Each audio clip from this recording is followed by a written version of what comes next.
North American Congress. It is a pleasure to be here with all of you today, here for our Young Media panel.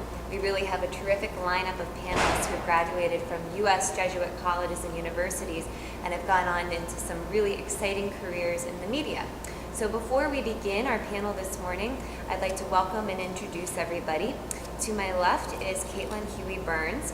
Caitlin is a national political reporter for RealClearPolitics and a CBS News political contributor. After covering Capitol Hill in the 2016 presidential race, she now reports on politics in the Trump era. She is also the creator and host of the podcast Politics is Everything. Caitlin frequently appears on CNN, MSNBC, and Fox News cable programs. She graduated from John Carroll with a degree in political science and English and earned a master's in Georgetown. And fun fact, Caitlin and I went to the same high school together. We were 2 years apart, so it's great to have this opportunity to take a picture and show the alumni relations team at our high school what we're doing today. Give me the microphone. Oh, thank you. It comes out. There we go. Okay. Is this a little bit better? Okay. Oh, sorry. Oh, okay, there we go. To Caitlin's left is Andrew Rafferty, also a John Carroll grad. Andrew has been with NBC News since 2009. He was the inaugural recipient of John Carroll's Tim Russert Fellowship and worked at Meet the Press before going on to cover the 2012 presidential election as a campaign embed reporter.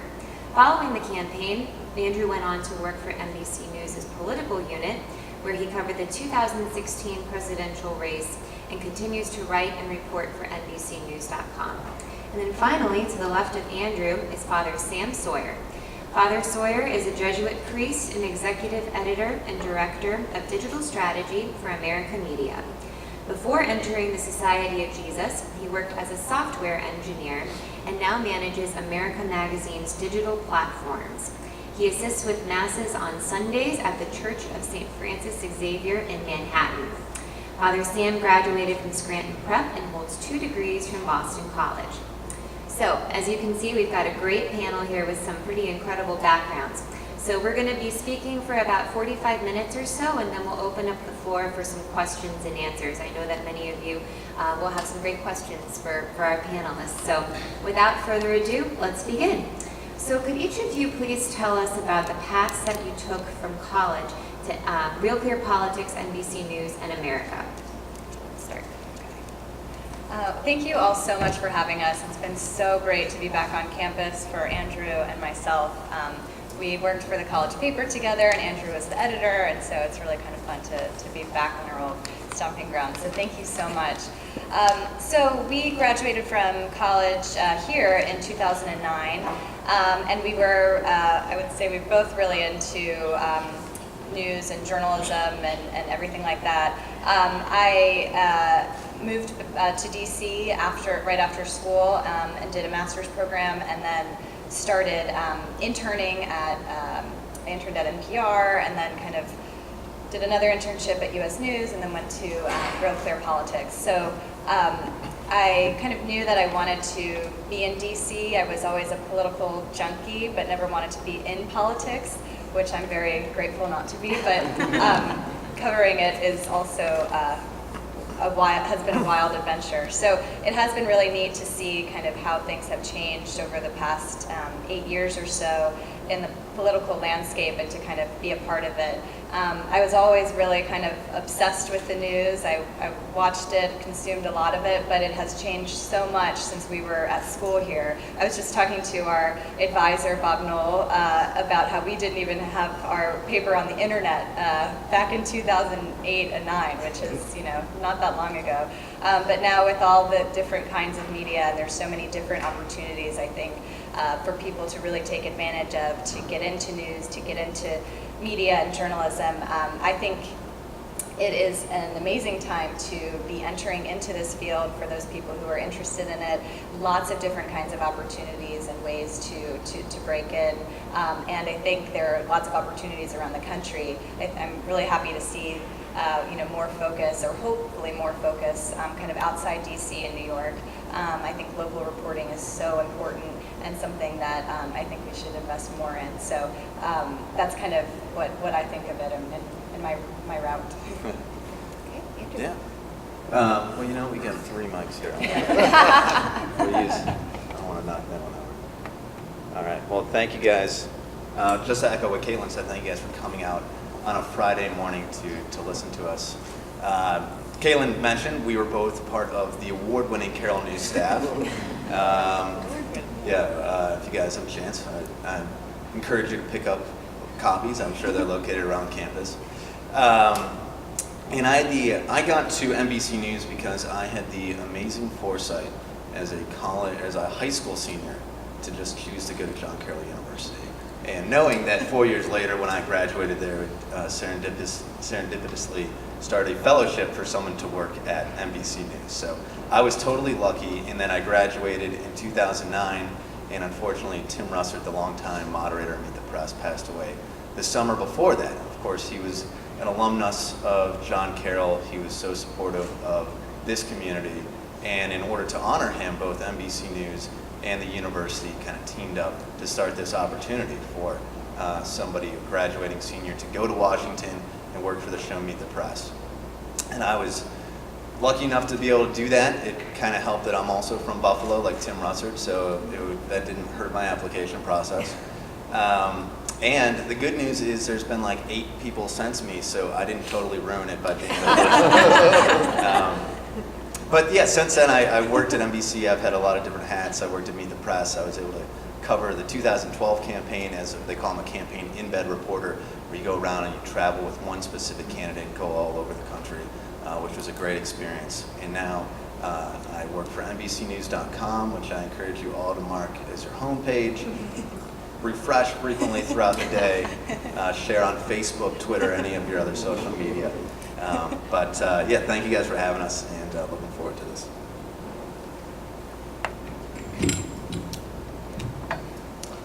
So I'll echo the thanks for coming out to the panel. It's great to see so many people interested in the media and interested in how communications looks from the perspective of Jesuit education.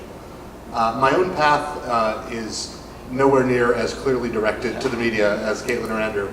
The story for me is Jesuit education got me into the Jesuits, and then years later, the Jesuits sort of by accident, in some senses, got me into the media.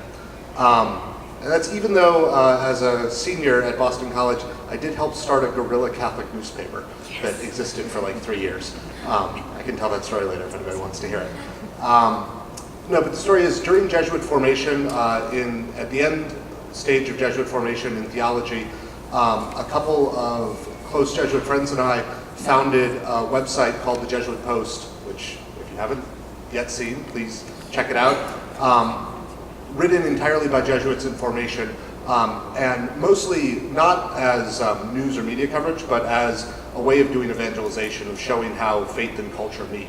And from that experience, I realized I was interested in communications work and doing ministry in that form.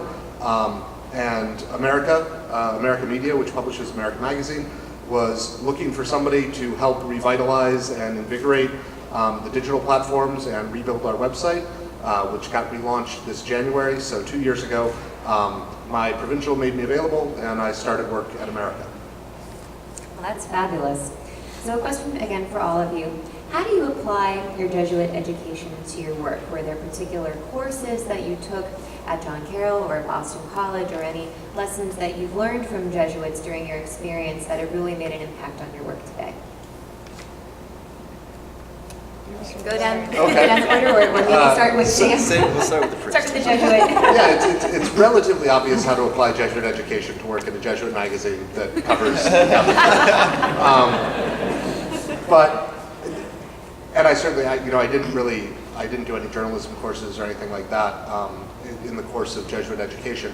But one of the things that has been important, I think that Jesuit spirituality, Ignatian spirituality, especially through practices like the Examen, encourages us to take a step back from the immediacy of our experience and try to look at it from multiple perspectives, and especially to try to look at it from the perspective of God, which helps sort of decenter us a little bit. So it's no longer what I think about this doesn't become the most important thing in the world.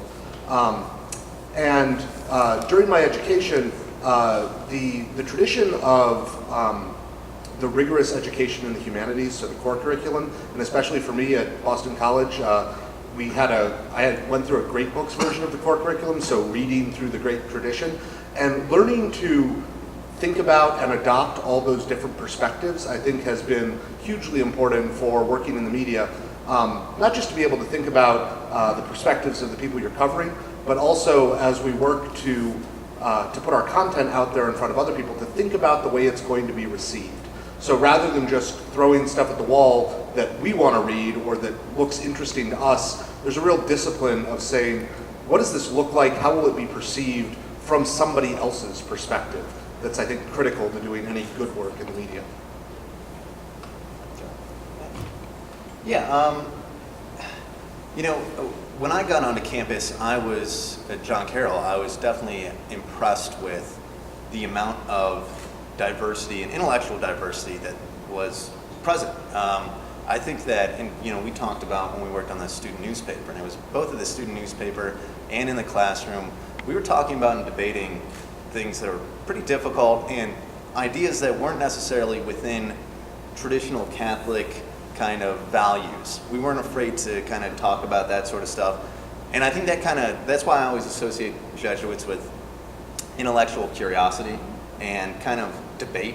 And that certainly has carried over really well in my career, where we're talking about professionally the same sort of issues that we were talking about on this campus, maybe magnified to a certain extent. But being able to synthesize different viewpoints and understanding different sides of an issue, that's something that was really embraced here, which I think has translated well to professional career. Yeah. Oh yeah, watch out, that's a disaster waiting to happen. Great. I completely agree. I would echo both of those points. I also think the requirement, at least at John Carroll, to take philosophy courses, I think was really important, and I don't think I would have taken some of those courses without it being part of our core curriculum. And the idea that Andrew put really well is, this idea of critical thinking, and I think that definitely helps us, at least as far as politics is concerned, covering politics and policy and kind of unpacking a lot of these issues through that kind of critical thinking lens, I think was really helpful. And I was also an English major in addition to political science, and I think those classes really helped. And in fact, I would love to actually go back and retake some of these classes with kind of having experienced some of the things, going back and really, rereading a lot of these things. I think you can approach them better with more life experiences or in a different way. So maybe I'll do that. I'll come back and add it a class or something. But I think the curriculum here, and also the small classes at John Carroll, at least, and I'm sure Boston College was similar, that you really got to know your classmates in a way that, as Andrew alluded to, was not. Debate was encouraged, and you were also very supportive of one another, and it was a real place where you, I think, I just met so many different kinds of people from so many different kinds of backgrounds, and I think that really informs our jobs as journalists. Just listening and being interested in other people, I think, is really important. Absolutely. I'm sure that all of us on campus this week wish that we could go back to college, because exactly for the reasons that you said. So we live in an era right now in which more and more people are consuming news that affirm their existing views, with some of the belief that opposing outlets are reporting fake news. How do all of you continue to seek objectivity and unbiased reporting? And how does this current climate influence your craft? This is a good segue from critical thinking. So whoever would like to begin, it's kind of a loaded question. Sure. Thinking about that, you can't let the outside influence what you're doing day to day that much. Because once you're doing that, you're going down a really dangerous path. Once you start worrying about how people are going to react to the things you write or report, That's not what journalism is. I mean, the goal of journalism is the same no matter who's in the White House, who controls Congress. It's to find the truth and to report it. With that said, I think information now is almost, I would say, weaponized, even more so than it used to be.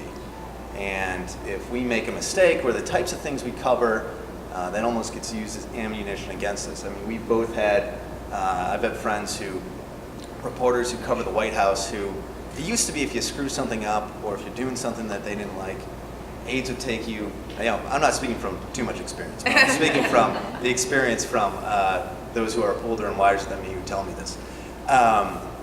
They'll privately ream you out. They might even publicly say that what you're doing is fake news. But now you have the President of the United States calling out specific reporters at rallies, at events. And so that's certainly a way to intimidate the journalists. It's certainly a way to try to influence us. But at the end of the day, if you're letting that impact your work, then you're doing something wrong. So I think the right answer, the way we should ideally operate, is to just focus on your job, what you're doing, and try to do that the best you can without letting all this other noise. And it's only gotten obviously much worse with social media, and then we have a White House and political climate that really embraces that sort of kickback and retribution on social media and any other platform they can. But at the end of the day, you can't let that really influence what you're doing. That's very true. There's a sense of responsibility, that comes with the role of being a journalist. Caitlin? I agree. I think I'm sure you can speak to this too. The best kind of emails are the ones that you get, some from Democrats saying, this was a terrible biased story, and then some from Republicans saying, this was a terrible biased story. I think that helps you kind of, that kind of gives you an idea of, okay, pretty fair. I think it is a really challenging environment, and I think Andrew laid it out perfectly, the challenge that journalists are facing now. I also think that there are so many different kinds of media out there, which I think can be a great thing. But I also think that people are able to pick and choose what they want to hear and what they want to read and what kind of news they want to get. It used to be, back in the day, newspapers where you would open up a newspaper and you would be exposed to lots of different kinds of stories, and now that's just not the case.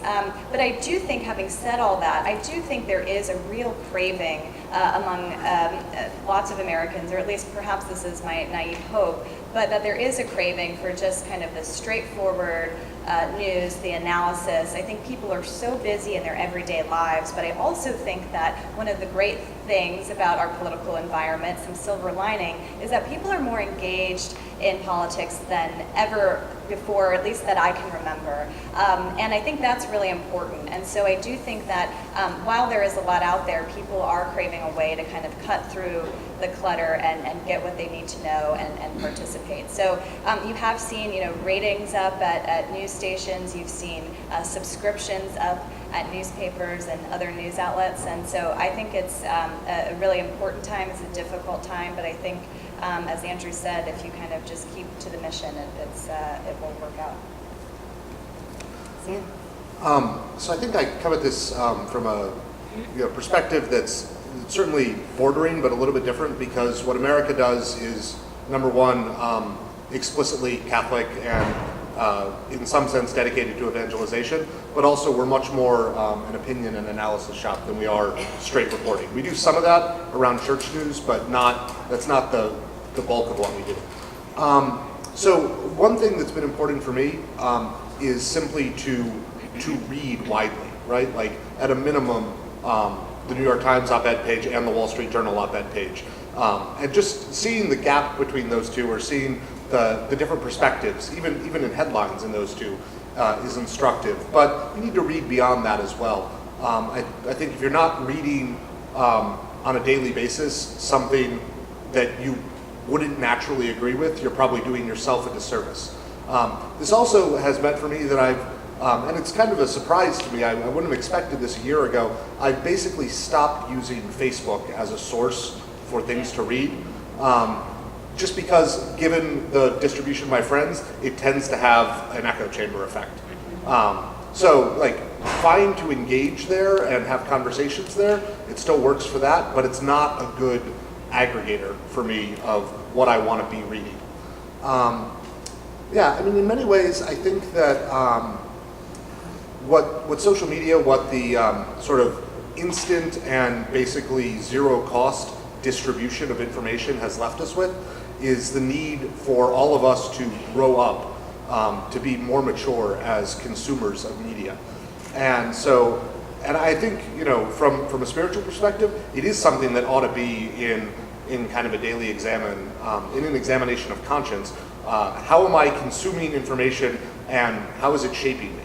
And I would say one thing that I try to ask myself is, what have I read today or seen today that changed my mind about something?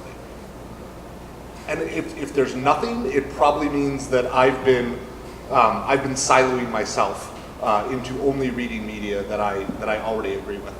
I think there is actually a huge opportunity and a really important mission for media to help people have conversations across these gaps. And I think it's one of the big challenges, especially to frontline reporters and frontline reporting institutions, to not allow yourselves to be cast, which the present administration is more than willing to do, as the other side of anything, right?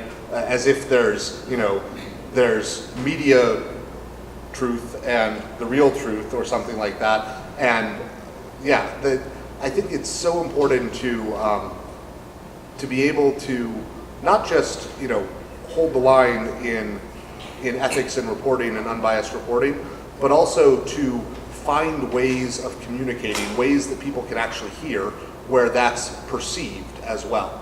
And in general, I've been impressed with what the frontline reporting organizations have been doing on that front, but I think it's going to continue to be an uphill battle for the next few years at least. I think that in your response, you just gave some really great advice, and we just happened to have a number of students attending this panel today, many of whom are journalism students. And so for Andrew and Caitlin, what kind of advice would you offer them in addition to what Father Sam just said about entering the field of journalism, especially in this era of fragmented media and a lot of distrust of the media too? I think my first piece of advice would be not to be discouraged. I think it's actually a really encouraging time to get involved in media. And I also think there are so many other opportunities that I didn't even know about starting out.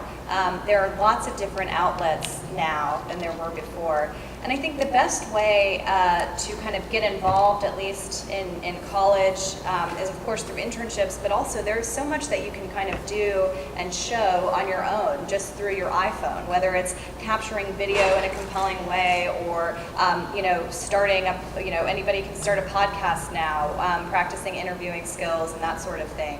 But I think I think my advice to myself 8 years ago would be to kind of find creative outlets and do those things and kind of show your skills that way rather than focusing on, I have to do this route and this route.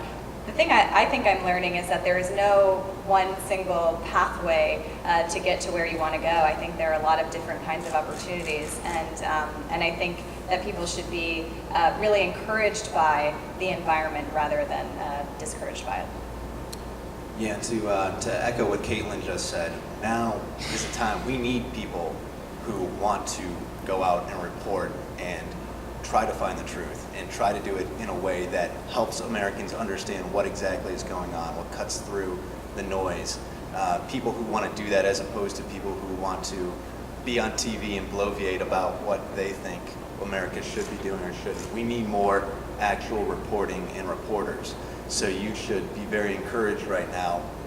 Despite everything that's going on, you should be motivated to do that sort of frontline reporting. And also, as Caitlin just said, we now live in an era where you don't need an employer in order to be a journalist. And we can debate the merits of whether or not that's good, but for a young person who wants to break into the industry, you should absolutely be embracing that. You should absolutely be looking for ways to blog, to develop your social media, to do it in smart ways, to do it in professional sounding ways. But you don't need someone to say, hey, we're going to hire you for an internship. Those are totally great. You should totally continue pursuing those. But you shouldn't sit around and wait for something to happen.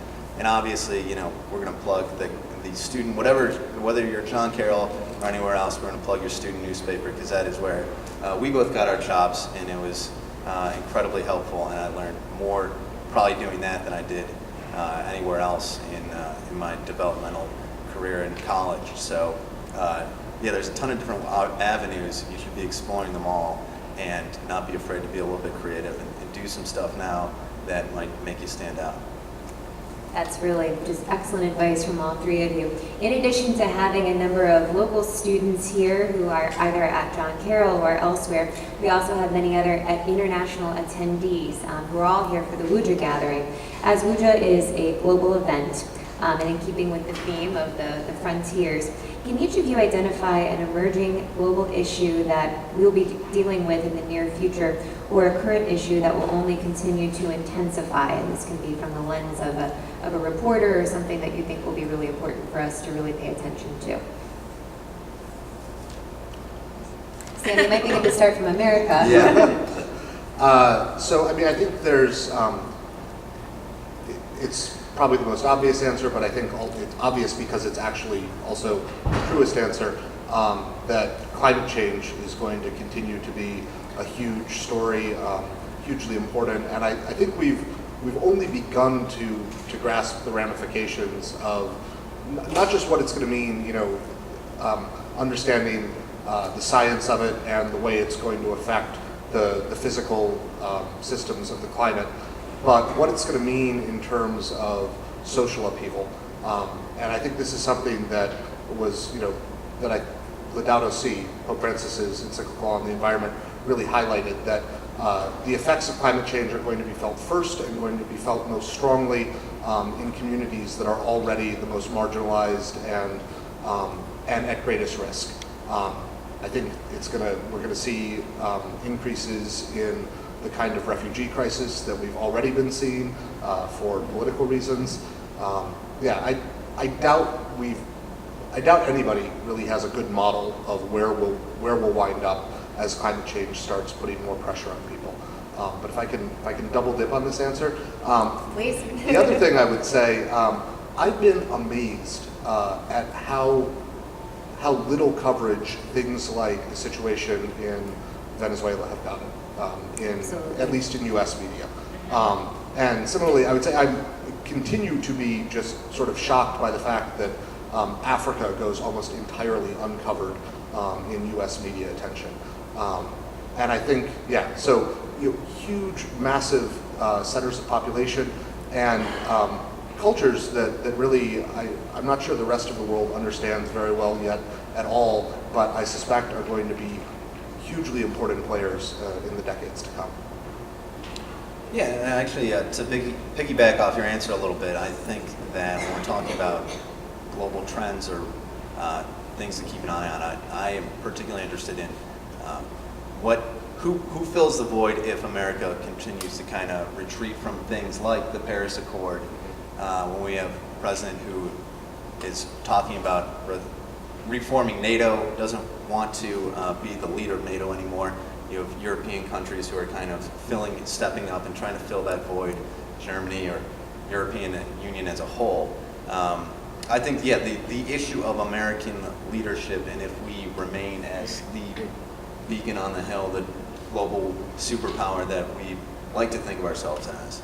But also piggybacking off your second answer, as somebody who sat here and wrote about Donald Trump's tweets yesterday, I totally agree that we get totally wrapped up in the shiny new object, and at what cost does that come to other more important issues? That's not a particularly new thing. We did that with every president, but now this president is really good at just deflecting the conversation. I'm not sure he always wants to do that, but he does that every time he sends out a tweet. And we are totally guilty of it, especially in big news organizations, of giving it a certain amount of attention that maybe we're all kind of at the end of the day regret, but at the same time, we haven't figured out a way to combat that and to find a balance. I agree with that. That's someone who also covers tweets a lot. I think that what's really interesting to me, and this really hits on what both of you were saying, was this global resistance in some ways to globalization. Seeing this kind of populist movement that we saw in the United States, actually the US was a little bit behind in that in terms of the time in which we voted. You're seeing it in Europe, you're seeing it elsewhere, of course. We saw it with Brexit and all of that. This kind of, as I think that I kind of get frustrated with our leaders when they don't talk about the merits of globalization and the way in which technology is just changing a lot of the ways that we live, and we have to keep up or not survive, and the way that automation is changing a lot of the ways in which people work and the kinds of jobs that they have. But I think it's really fascinating to see that as not exclusive to the United States. In fact, this kind of global trend, and I'm kind of concerned about what that will start to really look like if that is indeed the case. So something I'm keeping an eye on. Can I jump back in for 1 second? Because Caitlin's mention of globalization, I think is spot on. But I think it's also a challenge, particularly to us as Jesuit alumni, because we are part of a naturally global perspective. The Society of Jesus was pretty much the first effectively international organization. So we have that perspective, but I think it's also a challenge to us because as Jesuit alumni, we are almost automatically, whatever culture we call home, among the elites of that culture.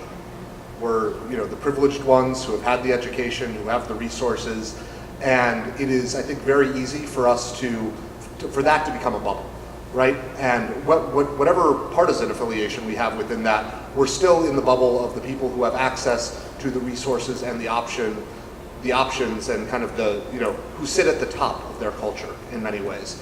So I think challenges like the one that Father Boyle gave us at the keynote this morning, talking about his work with gang members in Los Angeles, but finding ways for us to be in touch with people who are on the other end of globalization and who feel its effects not the way we feel it as an increase in options, but rather as pushing them farther into the corner. I think that's a particularly important challenge for us given where we're situated.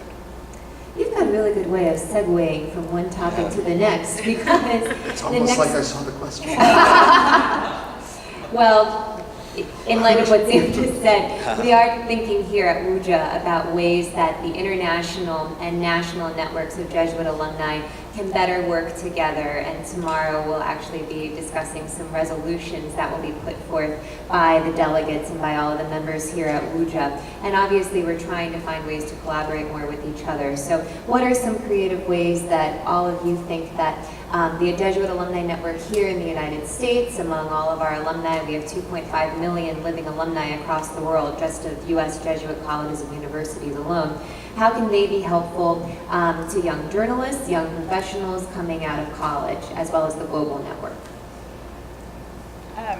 I think one of the things that I value so much about the Jesuit education is that it's kind of like a badge of honor in some ways. Whenever you meet someone else who went to a Jesuit school, you kind of identify with them right away.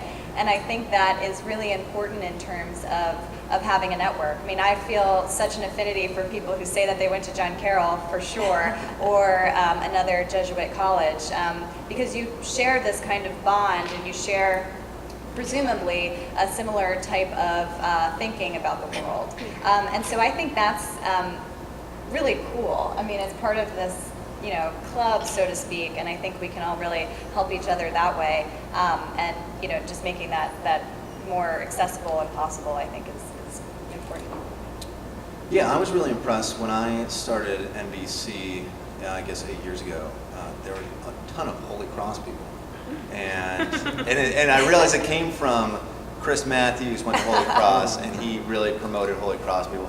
Now I think people who walk in the door are probably like, man, there's a ton of John Carroll people. But it is really interesting because for me it sticks out. Oh, you went to Holy Cross, you went to Georgetown, you went to Fordham. There are a lot of people in New York who went there, and you remember that as opposed to like, oh, I went to Ohio State, or nothing against Ohio State, but there is a certain smaller bond that you form with people.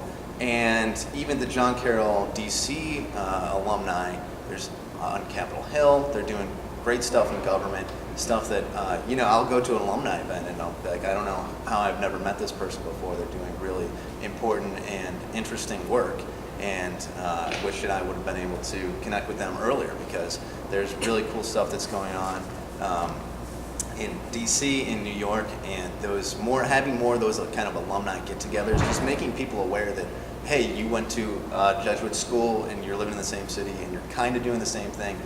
Just the amount of connection that you have is really impressive, and it's something that you wouldn't necessarily have if you just went to a state school or even just a non-denominational or private school. There is something about the Jesuit education that kind of binds. I would certainly echo what both Caitlin and Andrew have said about networking, but I'm going to be completely self-interested in this question. Pitch us stories, right?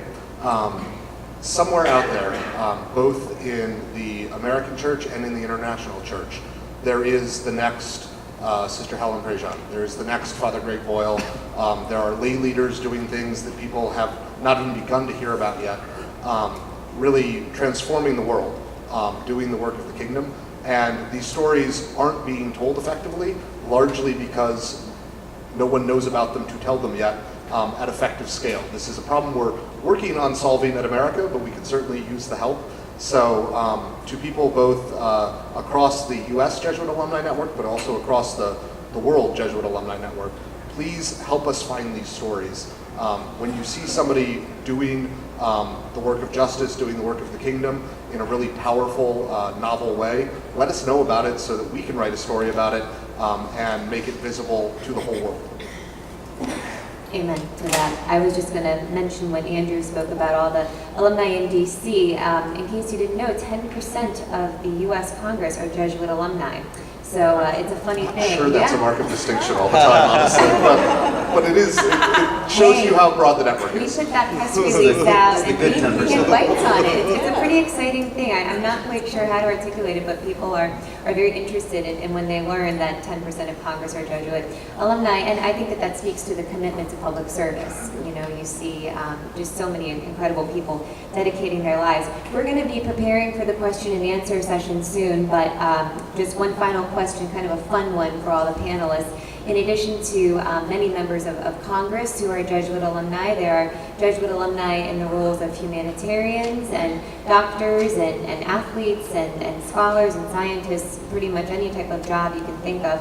And of course, Pope Francis is a Jesuit, and while he did not go to one of the United States Jesuit colleges or universities, he's a Jesuit alum from South America. So, if you could interview the world's most famous Jesuit after Jim Martin, Pope Francis, what would you ask him?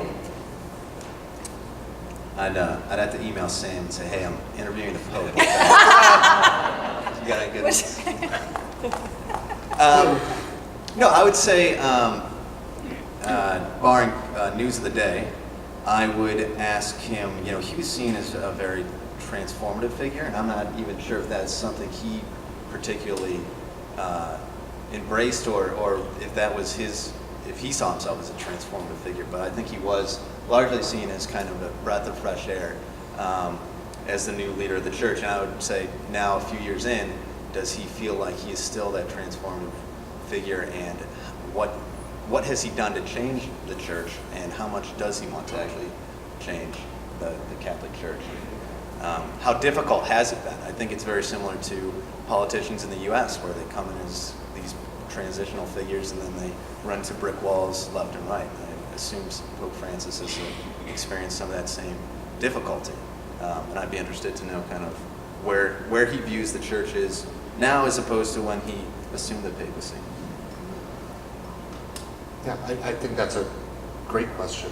I think one of the things that's been distinctive about Pope Francis, looking at him from the lens of Jesuit formation, is I think this really deep commitment he has to the results are not his job. The results are God's job, and his job is to be faithful in moving things in that direction. But I think he's very free in letting the results, land where they will. And sometimes that's going to mean things that look like a mess, and other times it's going to mean things that look like a great success. So I think what I would ask him is, what has most surprised you that God has done with your ministry as Pope?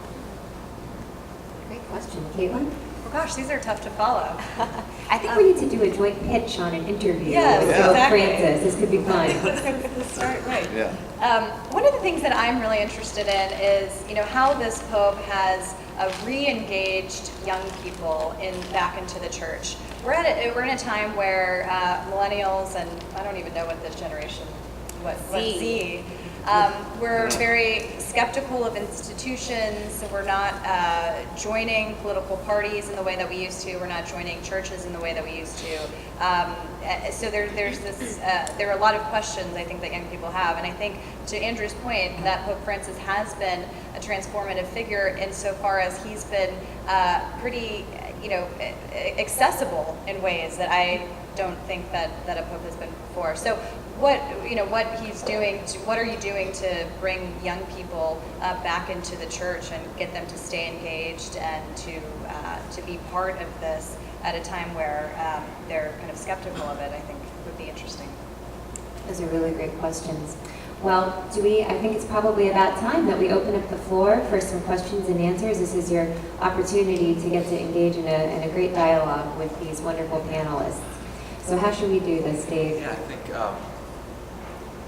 if you feel like you have a voice that projects well, please stand and ask your question. Maybe I'll do my best to repeat that through the microphone, or you're welcome to come up. This only stretches so far, but you're welcome to come up and ask your question. So who wants to go first? It's always the tough. Who wants to break the ice? I'll break the ice. Right. So a lot of, I don't need a microphone. A lot of the kind of practical advice that the panel gave felt very American-centric. But I feel like some of those pieces could be universal. So of what you spoke of already, or something maybe you haven't spoken of yet, would you offer as a universal piece of advice for people in our world union that maybe are coming from a country where the voices of journalists have to be tailored because of the environment in which they are reporting? What would you say of compromising a Jesuit education and Ignatian perspective when the world in which they report might push back against that? Everybody hear that? Okay. I think that's such a critical point, and I have to remind myself that as much as we kind of lament the state of things here in the U.S. As it pertains to the way in which the media and the members of the press have been treated, that everywhere else pretty much you don't really have those kinds of opportunities and liberties, and we still have a First Amendment that I think, while it's challenged a lot of times, is still core to our culture and core to our identity. I also think that from an American perspective, I think we all benefit by traveling, right? To the extent that we can, to the extent that you can kind of not travel far, but kind of just remove yourself from a situation in which you're comfortable and going out and just listening to other people. And also, I feel like kind of alluding to what we were talking about earlier about how this is such a great time to be journalists in America. I feel like there are lots of institutions that exist or that are coming up that are supportive to journalists abroad, journalists that don't have the same kinds of opportunities that we have here in the U.S. And so I think it's really, something that we can do in the short term is to kind of support those kinds of organizations, whether it's donating money, whether it's, providing resources and different kinds of support. I think that's one way, at least in the short term, that we can help. But I'm just raising that, I think, is really important. Yeah, when I had it coming here, I was looking on the website and I saw that it might have been the conference 4 years ago or some other event where James Foley spoke, or at least was honored. He, of course, was the journalist who was killed by ISIS a few years back. And not too many people in America, I would say, were even cognizant of James Foley's existence or his plight until he was very publicly executed.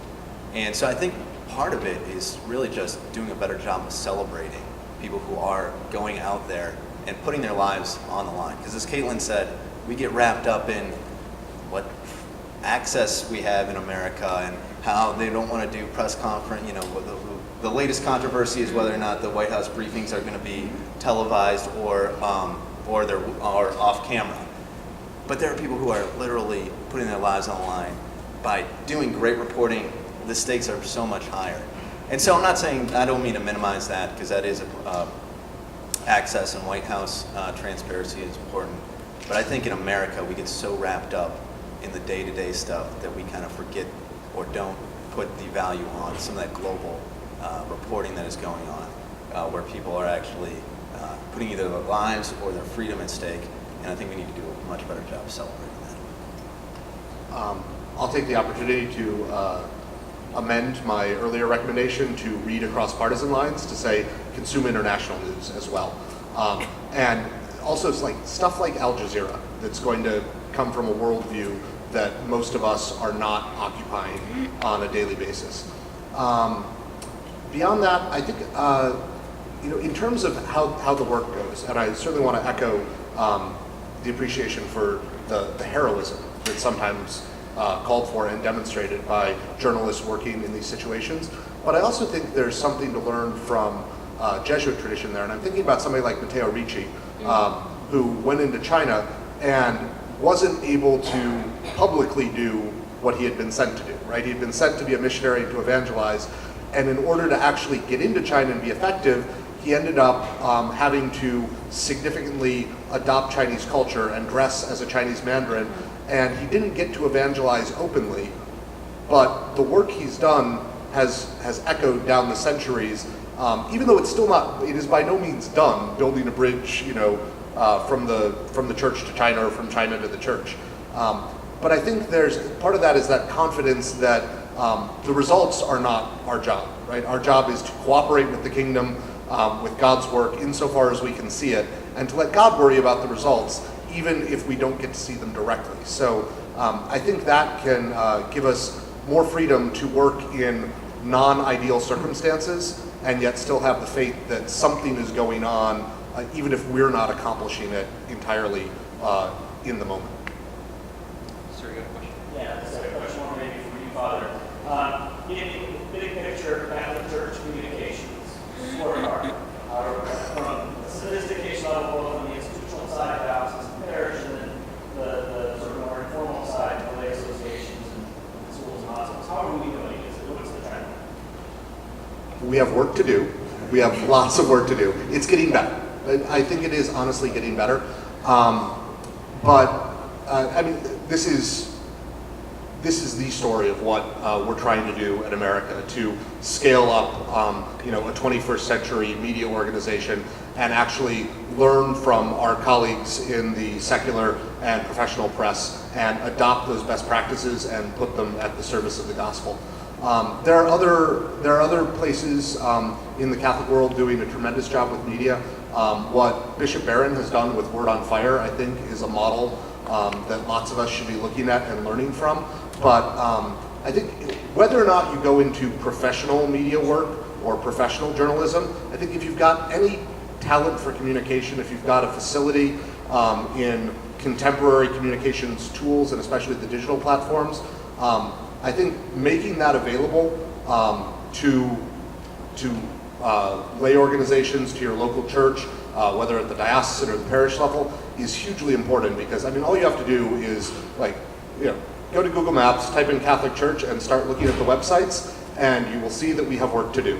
Yeah. And if we're going to ask seriously about how are young people going to encounter the church, well, quite likely they're going to find you on Google Maps and then look at your website and then be terrified or just bored to tears and never darken your door. Yes. Right? So this is a place where we have to meet people. This is very often the front step we have with everybody. But I would say there's a lot of institutional inertia in the church, that this is not a priority, that we need to change it eventually, but it's not a screaming need. And I would say if you experience it yourself, if you know it is a screaming need, quite frankly, keep screaming about it until someone listens. Put yourself forward, offer to fix things, offer to work on things, because this is not something that the church can afford to just wait on forever. Other questions? Please stand. Yeah, I have a question. I'm here as part of the WUJA Congress, so I'm a journalist and I work for a newspaper. And I guess my question is this: the paper, with our workers, we are in convulsions shifting from the print model to the digital world. I'd be curious what your thoughts are if you don't pull this off. Who's going to cover the school boards? Who's going to cover the city councils? Who's going to cover the local environmental trends? Who's going to pick up the slack there if we're not able to pull this off? So right now, it's not looking good. We're losing readers, and people in the millennial age range aren't doing copies of the paper. They will maybe circuit back and go online, but it's not the same.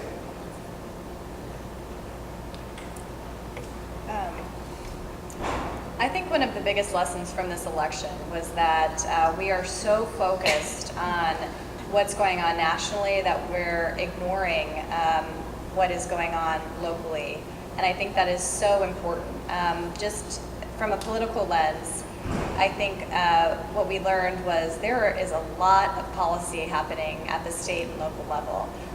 And I think people were kind of surprised, both consumers of news and also journalists, that that's where the real power is. Those are the kinds of things that actually literally affect people's day-to-day lives. It's troubling to hear when bureaus and state capitals are closing or that sort of thing, because I think, and kind of what we were talking to earlier about how the national news is so consuming with the latest tweet from the president or from everywhere else. But I also think that if there's a way to be online, I think is critical at this stage, because people just aren't picking up papers the way that they used to, as you mentioned. Figuring out a way to, I think there's going to be interest in these kinds of niche things where you can go and get the information that you're looking for. I feel like that's kind of where things are going, or at least that's where the spotlight should be. And I think it's important too to kind of differentiate between what we see on TV and what we read, because I think those things are being covered differently, or there's more variety in the coverage, I should say. Different models. I could actually speak to that too, speaking only from the perspective of DC, and I can't answer the question about prints, which, like you, it saddens me that so many newspapers are closing. But at least in Washington, DC, bloggers are really doing a great job of covering local news, and there are so many excellent bloggers in our city who are devoted to specific neighborhoods and do really good crime watches and lots of things. There's an initiative called Think Local First DC, which does a lot of work to highlight local businesses, but will also give you updates on local events and things like that too, and boards, things like that. So I would recommend looking to the local bloggers in your area, because that's one way that they're really stepping up to make sure that the local voice is being heard. Yeah, I think the sad truth is that no one's figured it out. No one, this is not a new phenomenon, but just no one has been able to figure out how to stop this from happening. And I think that in major metropolitan areas, you have more websites and blogs coming up that are doing great work. But if you're in rural Ohio or anywhere else, do you really have that quality of person and being able to cover the types of things that the newspaper did, and also to the quality that the newspaper did? But I think that there is hope that this is a real problem, and that citizens are in some ways helping to fill in the gaps. But until it almost depends on the community you're in. You need, if you have a high quality people who are really passionate about that, then yeah, maybe that helps a lot. But unfortunately, in a lot of other places, there's not. So I think you almost need more nonpartisan or nonprofit organizations to kind of step in and see this as a real problem and kind of fund or figure out some way to fill in those gaps. Because until someone figures it out, it's unfortunately probably going to get worse before it gets better. Yeah, I would echo that, and I'm cribbing some ideas here from Nathan Schneiders, who's a contributing writer at America, and one of the pitches he's made as Twitter has been, slowly disintegrating as a business model, is that the users should buy Twitter, and it should become, basically publicly owned, something like the way the Green Bay Packers are, or something like that. I think it may well be the case that the model of the local newspaper as either a privately held or a publicly held corporation that makes profit is no longer viable. We're seeing that the profits in the digital world accrue generally to a very few players at the platform level, so like Facebook, Apple, Google, etc., Amazon, but then also redistributes this new form of economy that we haven't seen before in things like the App Store, where sort of boutique shops can make a go of it in other ways. I don't know exactly what that looks like in the news business, but I think we ought to be willing to experiment with the idea of news and journalism as something that can be structured in terms of ownership and the way the corporate models work as a public good more than a profit center. And I think that's, I think NPR might provide a kind of example of what that looks like, but figuring that out on the local level, as far as I know, still remains to be done. And just to add on to Caitlin's earlier point, we have local news stations. Ratings are down, not because people aren't watching news, but because they want to watch cable news and they want to watch what people are talking about Donald Trump and what's going on in Washington. And so that's good for us in a sense because we're national political reporters, but it's really taking a toll on the rest of the industry, which arguably is doing work that is more, they're doing different work. There's enough national political reporters right now. We need more local reporters because they're doing really community-centric work that is making a difference. Okay, time for a couple more questions, maybe in back. As someone who's working in industry with young adults and millennials, I just wonder what your comments might be about how we can make use of digital media to draw young adults together, maybe to build networks of younger Jesuit alumni. We started some work in Detroit that found out as we reached out to alumni, we ended up getting mostly 50-year-olds now. And so I just want to tap into whatever thoughts you might have about how we can help us bring younger people together around some Ignatian ideals and visions and values. I'm going to yield to people who are on the right side of 30. Then I can't answer the side.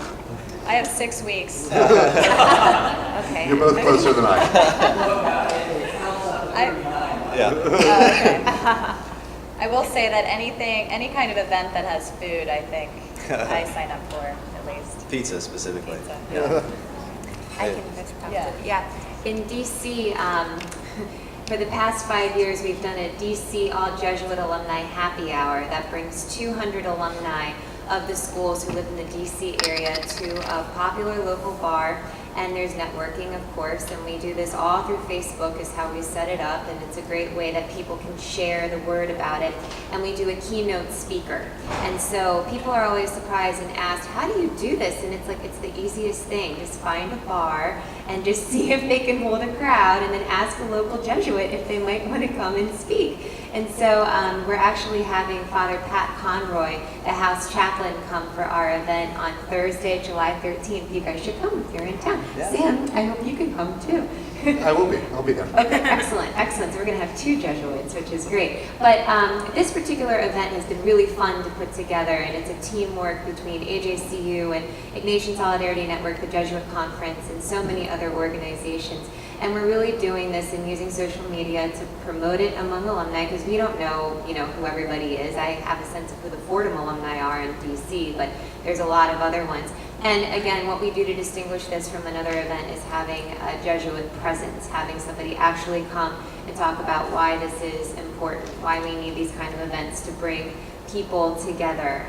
And so again, using social media to help reach out to people and share the news of your events, that's a good way to do that and bring people together.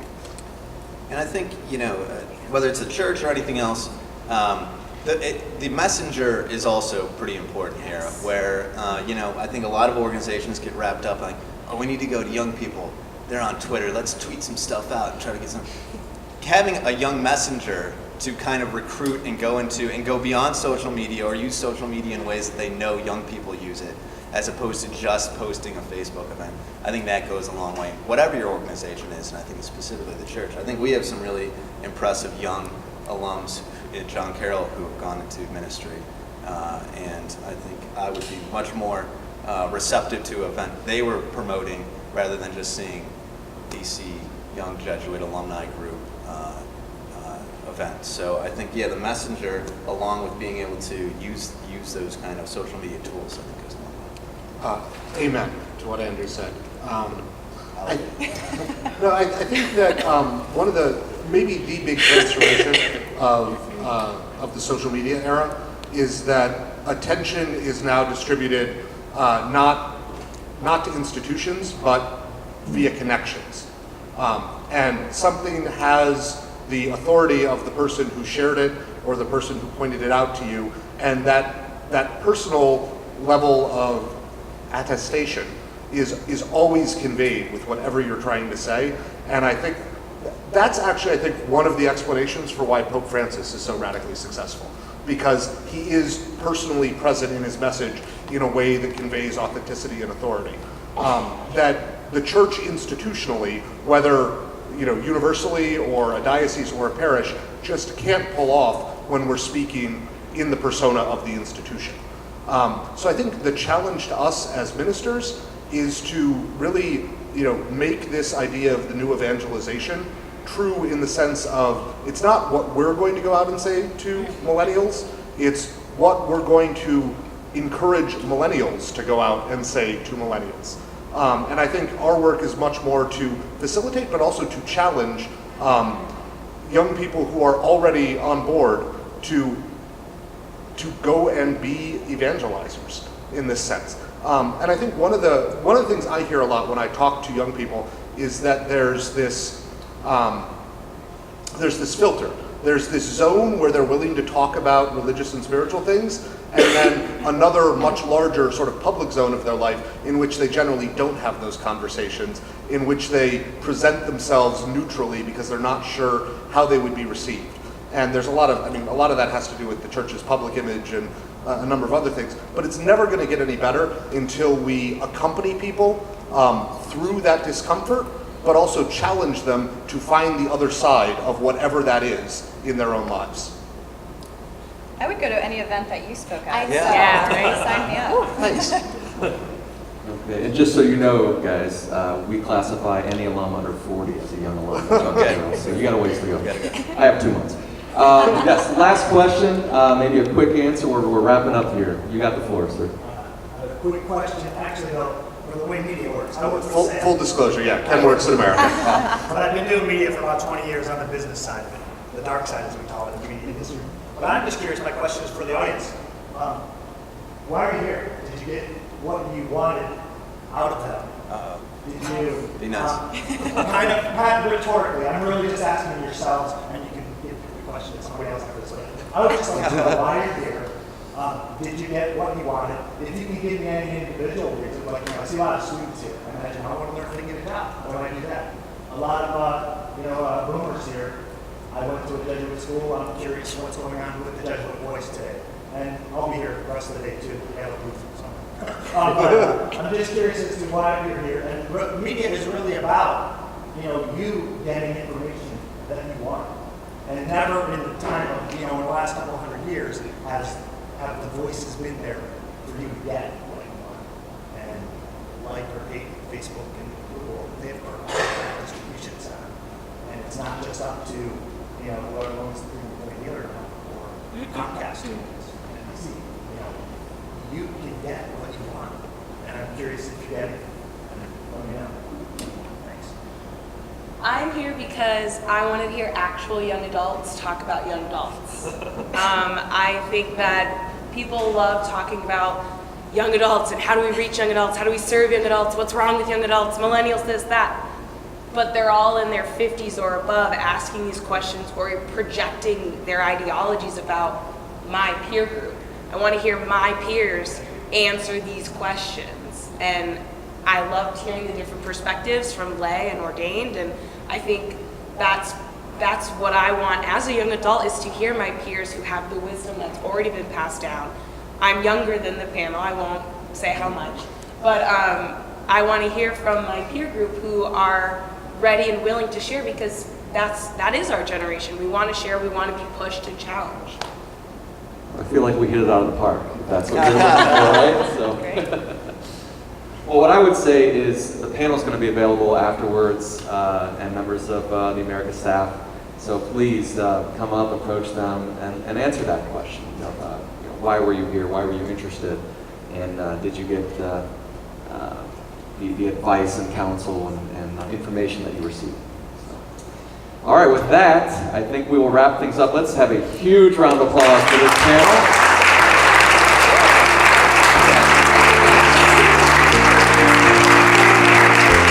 Father Sam, Andrew, Caitlin, Deanna, amazing job. Thank you so much.